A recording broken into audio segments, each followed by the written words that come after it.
Shame. It's our cultural currency. It's the value that we get from how we're seen and how we're spoken about. We have the ability to use it as both a form of protection and a weapon. I want to talk about disarming shame, and I want to talk about this one thing that acts as cement that turns shame from a simple block into a brick wall. Let's go.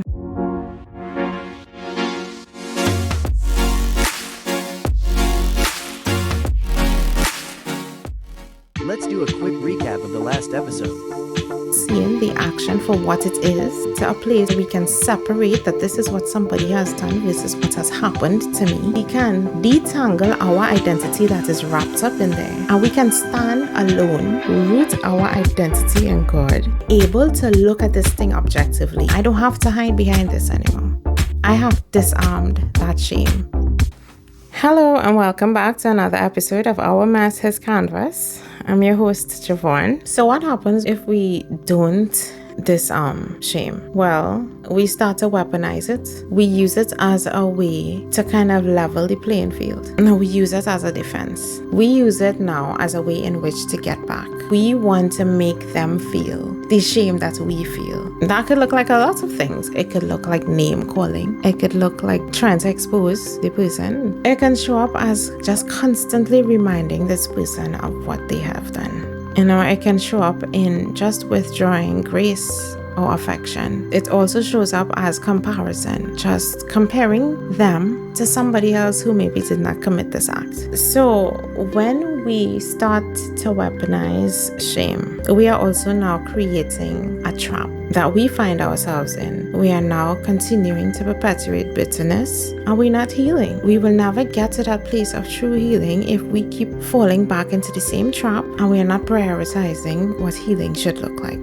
If the focus or the emphasis is on trying to get back and trying to weaponize this shame so that they can feel, because in our opinion, we feel like they're not experiencing enough shame. And that in itself is brought on by a level of our own ego. We think that we can't let go of this thing. We cannot let go of it, and so we will just continue to do and to say to make them feel a certain way, and that does not help. It leaves you in a place where you are bitter, and it leaves them in a place where they continue to feel that shame. And what happens a lot of times is that shame that we're trying to weaponize, it backfires, because we feel as though we can use shame as a way in which to manipulate the way they change. If we could get them to feel bad, then maybe they will change the ways. If we could get them to make them feel some type of way, we could probably speed up the process by which we see some sort of change in them by weaponizing that shame. And a lot of times we end up doing that because we feel as though not letting them feel shame, they get away with certain things. We weaponize shame as a consequence. Like, you shame me, so now I have to make you feel the shame that I am feeling. And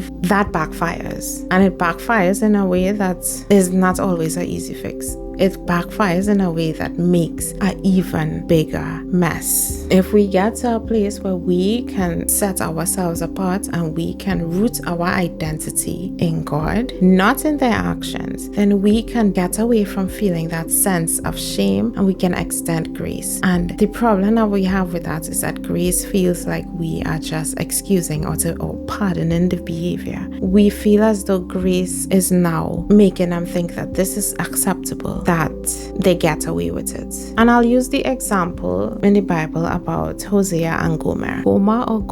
Gigi. So in that story, listen, God had asked Hosea to marry this woman who she was for the streets. She had 3 different baby daddies. And God is asking Hosea, who was a prophet, I need you to marry this girl. And he wanted this to be demonstrative of the love that he had for his people. And so God was talking through Hosea at this point. He is going in. And listen, what he didn't say is what he forgot to say. But he was obviously very hurt and resentful, and he said a lot of things. And because he was trying to make her feel some type of way, she turned around and she said, it was better go back by my lovers, because they were treating me nice. They were giving me nice things, and they was making me feel good, and they was treating me nice. So I just wanted to use that example to say that in an effort for justice, in an effort to feel as though you need to make them feel what you feel, it can backfire and it will not go the way that you think. On the flip side of weaponizing shame, there is the result of that, which is reinforcing shame as a defense, using ego as the cement. What does that mean?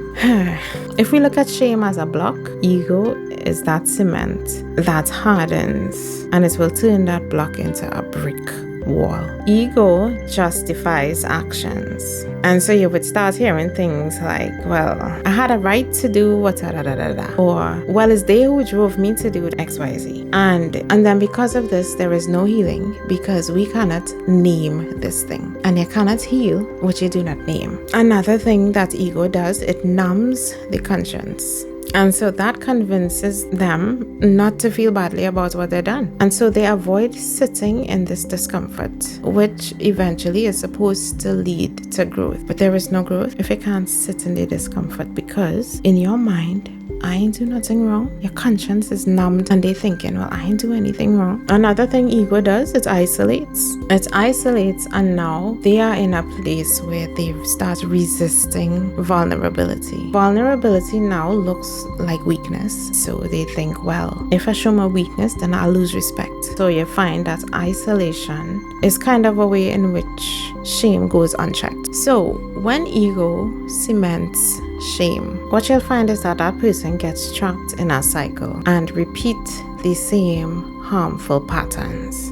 They will be defending their actions and they will be avoiding the work that will allow them to transform. One thing that I know is stronger than that cement is humility on both sides. Humility, it does not erase accountability, but it breaks that wall so that grace and conviction can work together to do its thing. And I will leave with that today, because I know that this episode was maybe a little triggering, but the intention and the hope is that we understand the importance of disarming shame and understanding the importance of where your identity lies and where you root your identity. And if we continue to hold on to the actions, we will never get to the place of achieving true healing. The reason why we are getting to a place of separating ourselves from this action, understanding the action for what it is, and adapting the mindset that this is something that they did versus something that has happened to us, it is not a way to excuse the behavior, to accept the behavior. It does not send a signal that they get away with this act and so